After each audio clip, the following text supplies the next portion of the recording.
다 같이 조용한 기도 드리심으로 하나님께 예배합니다.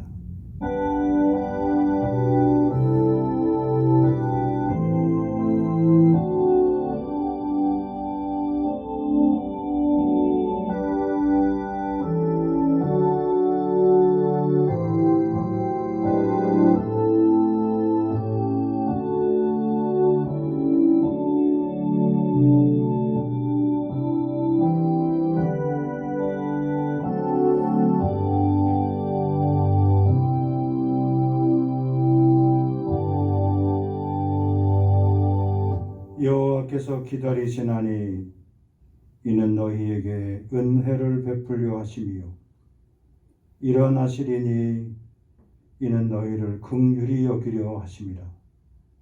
대저 여호와는 정의의 하나님이심이라. 그를 기다리는 자마다 복이 있도다.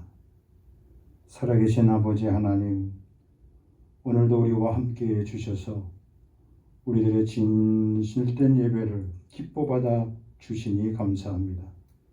우리 인생의 환난의 떡과 고생의 물을 마시면서도 하나님이 우리를 고치시고 싸매시고 채우시고 일으켜 세워 주셔서 주의 영광에 빛된 자의 자녀로 살게 하시니 감사합니다. 오늘도 드리는 예배를 통하여 우리 마음이 기쁨과 소상함을 얻게 하시고 새로운 자녀로서의 빛된 삶을 살아갈 수 있도록 주님 인도해 주옵소서. 예수님의 거룩하신 이름 받들어 간절히 기도하옵나이다. 아멘.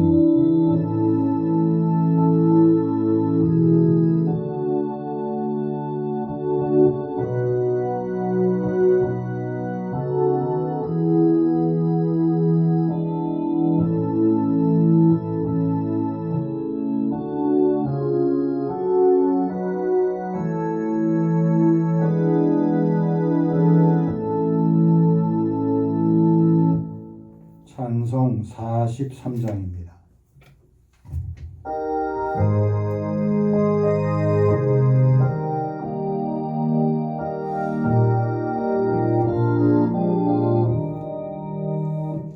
즐겁게 안식하는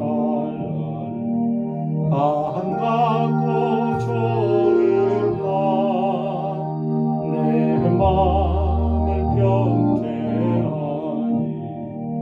즐겁고 기쁜 날 이 날에 천하 만민 가보자 앞에서 참되신 삼위일체 찬송 부르세. 이 날에 하늘에서 새 양식 내리네. 성회로 모이라고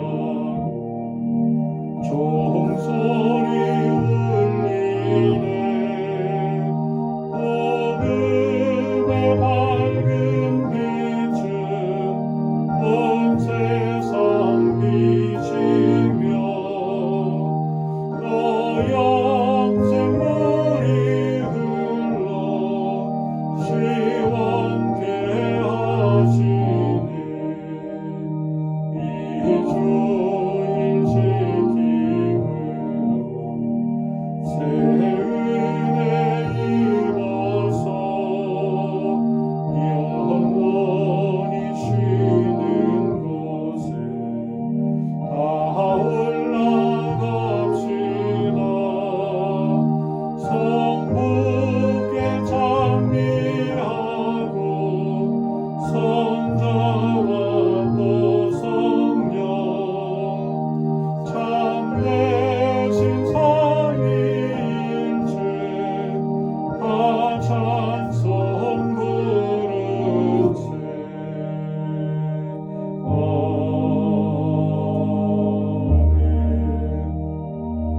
아멘. 성경 말씀은 역대하 36장입니다. 역대하 36장 17절로 21절까지입니다. 하나님이 갈대아 왕의 손에 그들을 다 넘기심에 그가 와서 그들의 성전에서 칼로 청년들을 죽이며 청년 남녀와 노인과 병약한 사람을 긍휼히 여기지 아니하였으며 또 하나님의 전에 대소 그릇들과 여호와의 전에 보물과 왕과 방백들의 보물을 다 바벨론으로 가져가고 또 하나님의 전을 불사르며 예루살렘 성벽을 헐며 그들의 모든 궁시를 불사르며 그들의 모든 귀한 그릇들을 부수고 칼에서 살아남은 자를 그가 바벨론으로 사로잡아가매 우리가 거기서 갈대아 왕과 그의 자손의 노예가 되어 가사국이 통치할 때까지 이르니라. 이에 토지가 황폐하여 땅이 안식년을 누린과 같이 안식하여 70년을 지냈으니 여호와께서 예레미야의 입으로 하신 말씀이 이루어졌더라. 아멘. 오늘 말씀의 제목은 예루살렘의 멸망과 회복입니다. 히스기야 왕이 아스르 사렙을 물리치고 그리고 자신이 통치한 것 가운데 하나님 앞에 신앙의 개혁 운동을 철저히 다 했던 반면에 참 반전이 있기는 그의 아들인 므낫세 때에 히스기야의 신앙 개혁이 하루아침에 완전히 땅에 떨어지고 말았습니다. 참 이 역사라는 게 참 이해가 안 되는 그런 모습이죠. 어떻게 그렇게 하나님을 신실하게 섬겼던 아버지 밑에서 어떻게 하나님을 철저하게 불신하고 아버지가 다 부숴버렸던 무너뜨렸던 산당과 우상들을 원대 복귀시켰던 아들이 그 아들이 바로 므낫세입니다. 악인의 통치가 더 길다는 말처럼 세간의 말처럼 히스기야의 아들이었던 므낫세는 55년 동안 왕으로 있으면서 아버지 선대왕의 신앙개혁운동을 완벽하게 철저하게 파괴해 버리고 말았습니다. 사실상 므낫세 왕 때로부터 이 조그만 유다 나라의 운명은 이미 기울기 시작했어요. 기울기가 한없이 기울더니 그의 아들이었던 이 아몬은 석 달 만에 왕에서 100일 천하로 쫓겨나게 되고 그 다음에 왕이었던 요시야 왕이 하나님의 말씀대로 마지막 발버둥을 치며 통치했지만 중과부적으로 그만 그도 왕의 자리에서 물러나게 되었고 그 이후로 유다 나라는 바벨론 나라에 완전히 속국이 되어서 1차, 2차, 3차에 거쳐서 예루살렘 성의 약탈과 그리고 방어와 그리고 멸망의 과정이 일어나게 된 겁니다. 그 세 번의 과정을 통하여서 예루살렘은 철두철미하게 파괴되고 말았습니다. 오늘 본문의 말씀에 보니까 이 멸망당하는 과정을 아주 담담하게 그리고 있는데 이 내용의 핵심의 말씀에 보면은 본문 12절에 보면요 뭐라고 기록되어 있냐면 그의 하나님 여호와 보시기에 악을 행하고 선지자 예레미야가 여호와의 말씀으로 일러도 그 앞에서 겸손하지 아니하였으며 또한 느부갓네살 왕이 그를 그의 하나님을 가리켜 맹세하게 하였으나 그가 왕을 배반하고 목을 곧게 하며 마음을 완악하게 하여 이스라엘 하나님 여호와께로 돌아오지 아니하였고 모든 제사장들의 우두머리들과 백성도 크게 범죄하여 이방 모든 가증한 일을 따라서 여호와께서 예루살렘에 거룩하게 두신 그의 전을 더럽게 하였으며 그 조상들의 하나님 여호와께서 그의 백성과 그 거하시는 것을 아끼사 부지런히 그의 사신들을 그 백성에게 보내어 이르셨으나 그의 백성이 하나님의 사신들을 비웃고 그의 말씀을 멸시하며 그의 선지자를 욕하여 여호와의 진노를 그의 백성에게 미치게 하여 회복할 수 없게 하였다 그랬습니다. 이게 나라의 총체적인 모습이 여기 다 비춰져 있습니다. 그 마지막 시드기야 왕 때에 일어난 일입니다. 그래서 예루살렘은 역사의 무대에서 불타 없어져 버리게 되고 말았습니다. 예루살렘의 불행의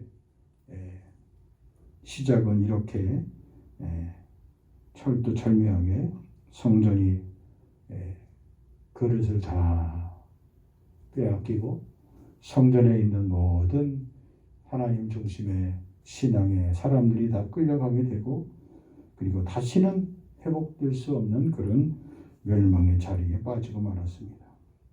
이스라엘 백성들에게 예루살렘은 어떠한 존재였습니까? 어떠한 상징의 장소였습니까? 하나님의 영광의 상징이었어요. 하나님의 임재의 상징이었습니다. 이 예루살렘이 무너짐으로 이스라엘 백성들에게는 더 이상 하나님이 자신들과 함께하지 않는다는, 하나님이 떠났다는 사실이 그들을 두렵게 만들었습니다. 이제 그들은 어느 곳에 가든지 하나님이 자신들을 버렸다는 패배의식으로, 영적인 패배의식을 가지고 도저히 회복될 수 없었습니다. 여러분, 우리가 신앙생활을 하면서 가장 경계하고 조심해야 될 것이 무엇입니까? 우리가 하나님 앞에서 또 사람들 앞에서 하나님이 나를 버리셨나? 하나님이 나를 더 이상 긍휼과 자비로 돌보지 아니하시나? 하나님이 우리 가정을 버리셨나? 하나님이 우리 자녀들을 버리셨나? 하나님이 우리를 위해서 나를 위해서 일하시지 아니하나? 그래, 영적인 의심과 회의가 들기 시작하면 문제가 심각해지는 겁니다. 그래서 우리 자신들을 늘 하나님 앞에서 돌아볼 수 있어야 돼요. 자, 육안으로 보이는 예루살렘의 성전, 예루살렘 성은 무너졌어요. 그러면 그들 마음속에 남아있는 마음의 성전, 가고 싶고 뵙고 싶고 만나뵈고 싶고 찾아가고 싶고 예배하고 싶은 그 마음의 성전조차도 육신의 눈으로 보는 눈앞에 성전의 건물과 더불어서 무너짐과 더불어서 불타버림과 더불어서 자신들의 마음속에 있는 하나님의 임재의 성전도 다 그들에게 무너져 버렸다는 거예요. 소멸돼 버렸다는 겁니다. 우리가 이 영적인 부분에서 이러한 사실을 기억해야 합니다. 하나님이 날 버리셨다는 생각이 드는 것은 사단이 주는 가장 위험한 시험이고 위험한 공격이에요. 성도는 하나님의 자녀라면 우리에게는 어떠한 경우에도 하나님이 나를 끝까지 지키신다는, 하나님이 날 버리시지 아니하신다는, 하나님이 끝까지 나와 함께 하신다는 그 믿음을 우리가 놓지 말아야 할 줄 믿습니다. 하나님의 말씀이 더 이상 지켜지지 않는 것이 되었다는 것. 하나님의 나라의 통치가 정지되어 버렸다는 것. 그 사실이 지금 이스라엘 백성들에게는 씻을 수 없는 사이에요. 거룩하신 곳에 거룩하신 백성, 거룩하신 하나님의 자녀들이 더 이상 살지 못하게 된다는 사실이 가장 큰 비극인 것입니다. 하나님의 영광이 이 땅에 떨어져 세상 사람들의 모욕과 조롱거리가 되고 말았다는 겁니다. 살인과 강포함이 들끓게 되었습니다.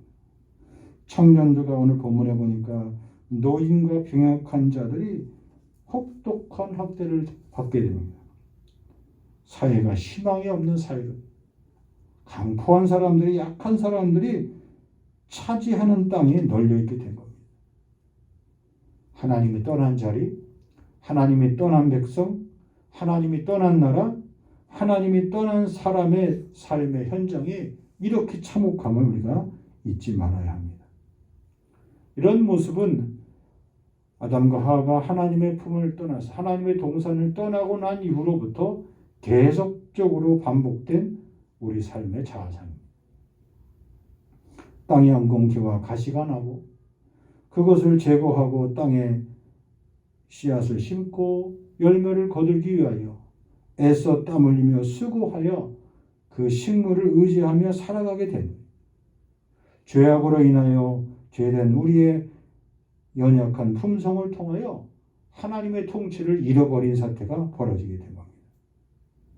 하나님의 말씀이 더 이상 내 인생의 삶에 말씀에 법이 되지 못하는, 빛이 되지 못하는 그런 참혹한 현실이 주어지게 된 겁니다.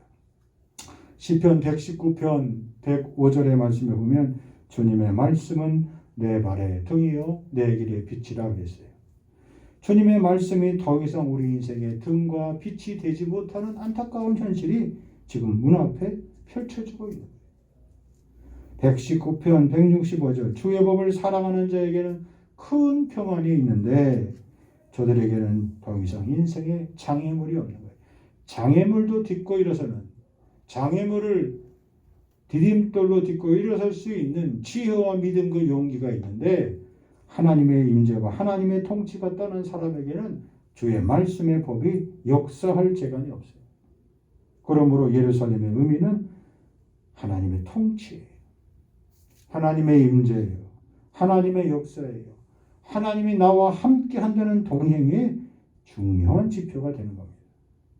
그런 통치와 임재와 역사하심과 동행의 지표가 일순간에 다 무너져 버리게 된 겁니다. 그럼 신앙생활에서 중요한 것이 무엇입니까? 우리 마음의 성전을 지키는 거예요. 우리가 다른 무엇보다도 지켜야 될 것이 금도 지켜야 되고 은도 지켜야 되고 내 자리도 지켜야 되지만 내가 하나님의 백성이요 하나님의 선민이요 하나님과 함께 동행하는 하나님의 거룩한 성도임을 우리는 한시라도 잊어서는 안 되는 겁니다. 놓쳐서는 안 되는 겁니다. 바로 그 터전이 하나님의 역사의 시작임을 기억합니다. 이 땅에 무너진 기초를 우리가 다시 세우기 위해서 해야 할 일이 있습니다. 그것이 무엇입니까? 성결함이에요. 성별함이에요. 첫째는 내 몸이 성결해야 돼요. 둘째는 나의 삶이 성결해야 돼요. 셋째는 우리의 가정들이 성결해질 수 있어야 돼요. 그리고 넷째는 우리가 섬기는 교회가 세상과 구별된 성결함이 있어야 돼요. 그래서 그것이 세상을 이길 수 있는 유일한 무기요, 유일한 힘이요, 유일한 원천이요, 유일한 무기임을 우리가 잊지 말아야 합니다. 구별됨이요, 거룩함이요, 그것이 바로 내 신앙의 기초요, 터전이요, 근거임을 기억해야 할지랍니다. 하나님이 그런 우리 마음의 성전을 지켜 세운 자에게 하나님께서 회복을 약속해 주세요. 그래서 두 번째로 예루살렘은 회복의 상징인 거예요. 사람들의 마음속에 무너진 성전을 바라보며 안타까워하며 언젠가 다시 고향에 돌아오며 예루살렘에 돌아오면 우리 손으로 내 힘으로 무너진 저 성전을 다시 세워야지. 그들은 그렇게 다짐하며 눈물을 감추고 눈물을 훔쳤습니다. 오늘 본문 21절에 보니까 이에 토지가 황폐하여 땅이 안식년을 누린 것 같이 안식하여 70년을 지냈다 그랬어요. 하나님께서 예루살렘 성내를 돌아다니면서 공의를 행하고 하나님의 뜻대로 사는 의인 한 사람을 찾으면 하나님이 예레미야 선지자에게 이 예루살렘을 멸망시키지 않겠다고 약속하셨어요. 눈물의 선지자 예레미야는 너무너무 기뻐서 예루살렘 성내를 샅샅이 다니며 하나님의 마음에 합한 하나님의 사람을 찾아봤는데 그 사람이 한 사람도 발견하지 못한 거예요. 예레미야는 탄식하며 하나님 앞에 울었습니다. 슬픈 노래를 지어 울었습니다. 그런 예레미야에게 하나님이 약속해 주셨어요. 여기 말씀해 보니까 땅이 황폐하여 그 땅이 잠시 안식년을 누린 것 같이 70년을 지나고 난 다음에 반드시 그 땅에 다시 돌려보내주겠다고 약속해 주셨습니다. 땅의 회복을 약속해 주셨고 백성의 회복을 약속해 주셨고 그리고 나라의 회복을 약속해 주셨어요. 자, 온 천하가 불이 나서 나무들이 다 타버렸어요. 초목이 다 타버렸어요. 아무것도 살아남은 게 없고 아무것도 생명체가 없어요. 그런데 그 나무들을 다 잘라내고 그곳에 토지를 그 흙들을 다 긁어내고 그렇게 했는데 이듬해 세금이 됐는데 그 땅에서 그 불에 타버린 땅에서 그 잘라진 나무 밑둥에서 파릇파릇한 새싹이 다시 나는 그 땅에 남은 잘린 베인 나무 밑에서 그루터기가 새 생명의 그루터기가 자라나게 됩니다. 그것이 하나님이 이스라엘 백성들을 버리지 아니하시고 멸망시키지 않고 약속의 말씀 그대로 다시 회복을 허락해 주신 겁니다. 하나님께서 회복하시면 되는 거예요. 하나님이 돌아오시면 되는 거예요. 하나님이 우리 10년 가운데 우리 인생 가운데 다시 살아나시고 일어나시면 우리도 자연스럽게 회복되는 거예요. 내가 회복돼서 하나님이 회복되는 것이 아니라 하나님께서 일하시고 하나님께서 회복되시면 우리는 자연스럽게 회복의 주인공이 되는 겁니다. 회복해야 하세요. 오늘 36장 22절에 그랬죠? 어떻게 회복시키십니까? 놀랍게 회복하세요. 우리가 생각했던 방법이 아니에요. 우리가 싸워서 바사왕과 바사의 군대들과 싸워서 독립을 쟁취합니까? No. 하나님의 나라의 회복 방법은 절대로 무력으로 회복하지 않아요. 무력으로 회복하는 경우가 없어요. 무력으로 뒤집는 경우가 없어요. 그건 하나님의 나라가 아닙니다. 이 땅에 사는 그 어떤 나라도 인간이 군대의 힘을 의지해서 군사의 힘을 의지해서 새롭게 나라를 정복하고 다스리고 해서 새로운 나라를 세운 역사가 없어요. 그것은 영원한 나라가 아니에요. 그것은 주님 나라가 아니에요. 그것은 하나님의 나라가 아닙니다. 하나님의 나라는 어떠한 방법으로 회복됩니까? 침략자요, 정복자였던 바사왕 고레스에게 하나님께서 은혜를 베풀어 주시는 겁니다. 36장 22절입니다. 바사의 고레스 왕 원년에 여호와께서 예레미야의 입으로 하신 말씀을 이루시려고 하나님께서 예언자를 통하여 주신 말씀을 그 말씀을 이루어 주시려고 여호와께서 바사의 고레스 왕의 마음을 어떻게 시키셨다고요? 감동시켰다 그랬어요. 하나님이 일하시는 방법은 이렇게 독특한 거예요. 하나님이 우리를 축복하시는 방법도 어떤 방법입니까? 내가 무엇을 노력해서 내가 얻고 자리를 차지하고 그리고 올라가고 그리고 무엇을 이뤄내는 것이 아니라 나에게 전혀 힘이 될 것 같지 않은 도움이 될 것 같지 않은 그 사람들을 통하여 제3의 사람을 통하여 뜻밖의 인물을 통하여 하나님은 그의 백성을 회복하시고 그의 백성을 축복하시고 그의 백성을 찾으시고 그의 백성을 돌아오게 하세요. 감동시키시고 그리고 그 마음의 감동의 폭풍이 아주 우리의 생각을 뛰어넘습니다. 그들의 힘으로 짓고 싶었던 하나님의 불타버린 성전을 이 적국의 왕을 통하여 정복자의 왕을 통하여 거기에 필요한 모든 성전의 기구들을 고스란히 보관하고 있다가 그릇을 내어주게 성전의 기구들 그릇들을 내어주게 됩니다. 성전 건축에 필요한 모든 물질들을 고레스 왕을 통하여 공급해 주세요. 하나님의 놀라운 방법. 하나님이 그의 백성, 택한 백성을 결코 버리지 아니하시고 사랑하시되 끝까지 돌보시는 하나님의 구원과 회복의 방법이에요. 우리는 때때로 주님을 배반하고 주님을 멀리하여도 주님은 여전히 그의 백성을 택하사 부르시고 당신의 은혜를 참되게 진실되게 우리에게 베풀어 주세요. 그리고 우리에게 새로운 언약을 주십니다. 새 나라를 주십니다. 새 사람을 주십니다. 새 시대를 주십니다. 그리고 새로운 인물을 준비시키십니다. 그것이 예루살렘 회복의 영광, 회복의 상징이에요. 사로잡혀간 백성들이 다시 돌아오게 합니다. 내가 돌아오고 싶어서 돌아온 것이 아니라 고레스 왕의 칙령에 의해서 그들이 돌아오게 되는 겁니다. 그냥 빈손으로 돌아옵니까? 아닙니다.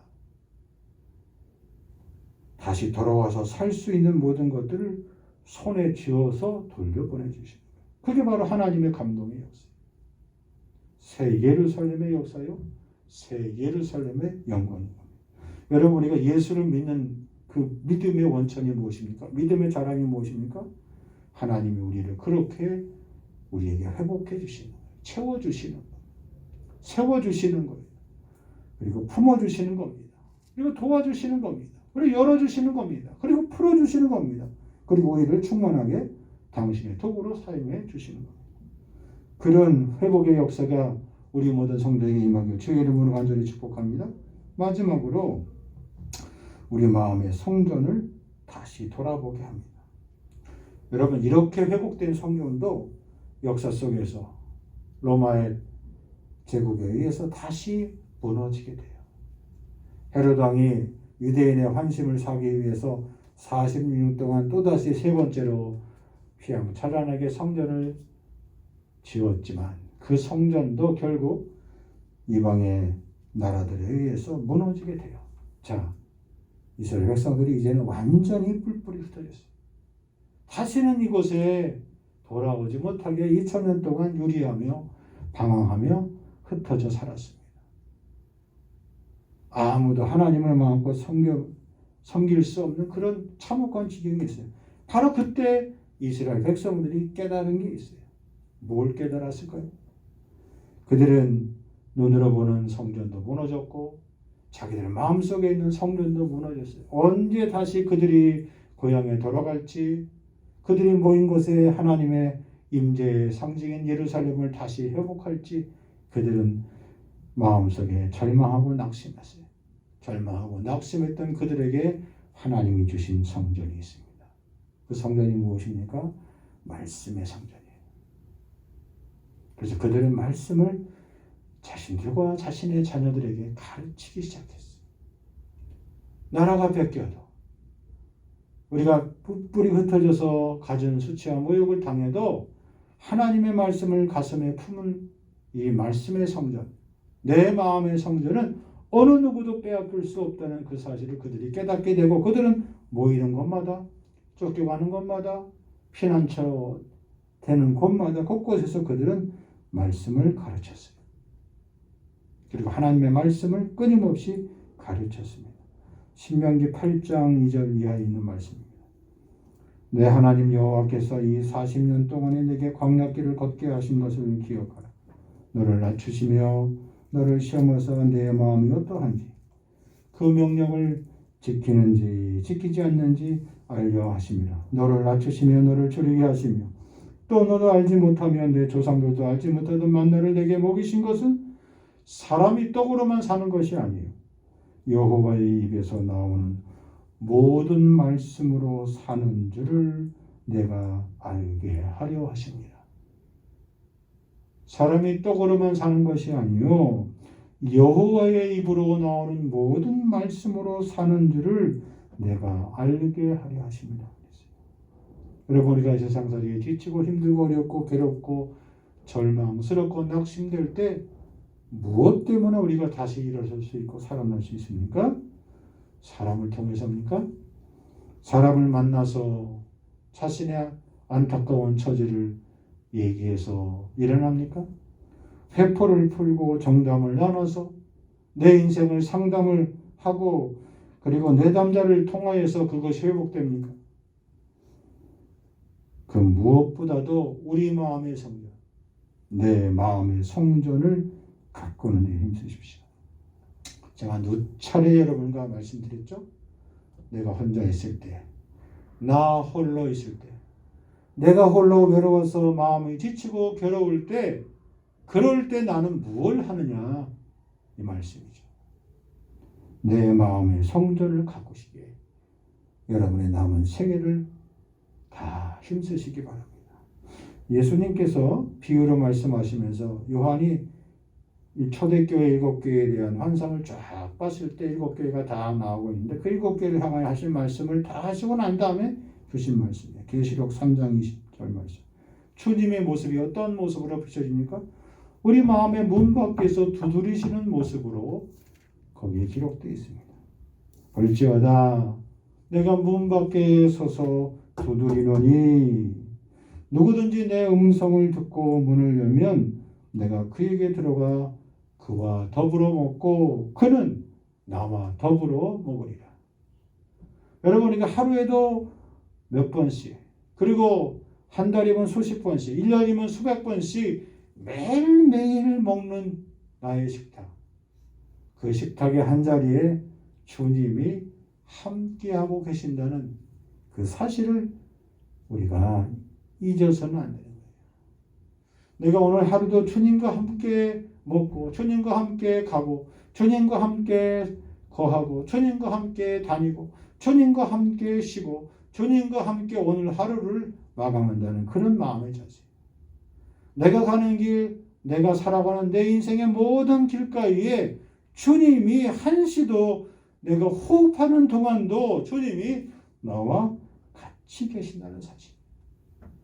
우리 마음의 성전을 날마다 가꾸는 자리에 서는 거죠. 예루살렘, 새 예루살렘이 우리 마음속에서 날마다 가꾸어 가고 그리고 세워져 가는 것이죠.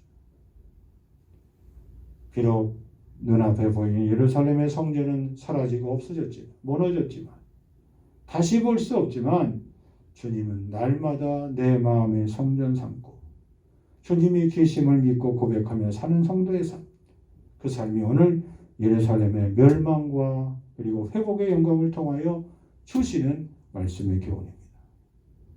성도 여러분, 하나님께서 오늘도 우리 마음에 부음받은 주의 성령께서 나와 함께 하시고 하나님을 향하여 아바 아버지라 부를 수 있는 이 영광을 주신 자리를 주신 은혜를 기억하며 우리 인생의 진정한 회복과 그리고 감동과 그리고 뜻하지 않는 하나님의 놀라운 섭리의 역사를 반드시 누리고 맛보실 수 있는 우리 귀한 성도들이 다 되시기를 주의 이름으로 간절히 축복합니다. 찬송 246장 부릅니다.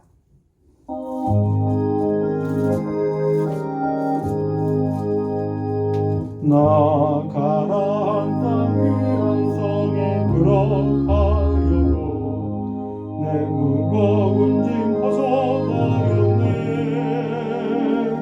죄중에 다시 방황할 일 전혀 없으니 저 생명 시냇가에 살겠네.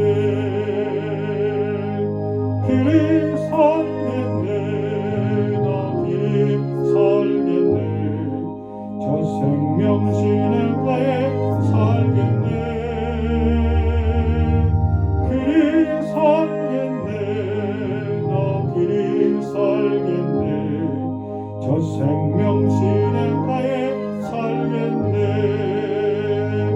그 불과 구름 기름으로 인도하시니 나 가는 길이 형통하겠네. 그 요단강을 내가 지금 건넌 후에는 저 생명 시냇가에 살겠네. 길이 살겠네. 나 길이 살겠네. 저 생명 시냇가에 살겠네. 길이 살겠네. 나 길이 살겠네. 저 생명 시냇가에 살겠네. 내 주린 영혼 만나러서 이겨주시니 그 양식 내게 생명 되겠네. 이후로 생명 양식 주와 함께 먹으며 저 생명 시냇가에 살겠네. 길이 살겠네. 나 길이 살겠네. 저 생명 시냇가에 살겠네. 길이 살겠네. 나 길이 살겠네. 저 생명 시냇가에 살겠네. 하나님 아버지 은혜를 감사합니다. 주의 은혜에 강가에 살며 생명 시냇가에 살며 그 믿음의 결실을 시벨과 감사와 선교와 주일 예물과 예배당 건축 헌금으로 드립니다. 하나님 우리 생애를 받아주시고 우리 마음의 성전을 가꾸고 돌보는 일에 남은 생에 최선을 다할 수 있도록 하나님 육신의 강건함뿐만 아니라 영혼에게 강건함 더해 주시고 저들의 삶의 지경도 넓혀 주옵소서. 이제는 부활 생명 되신 주 예수 그리스도의 은혜와 아버지 하나님의 크신 사랑하심과 성령의 교통하심이 오늘도 예배하는 축된 심령 위에 길이 함께하여 주시옵기만을 간절히 축원하옵나이다. 아멘.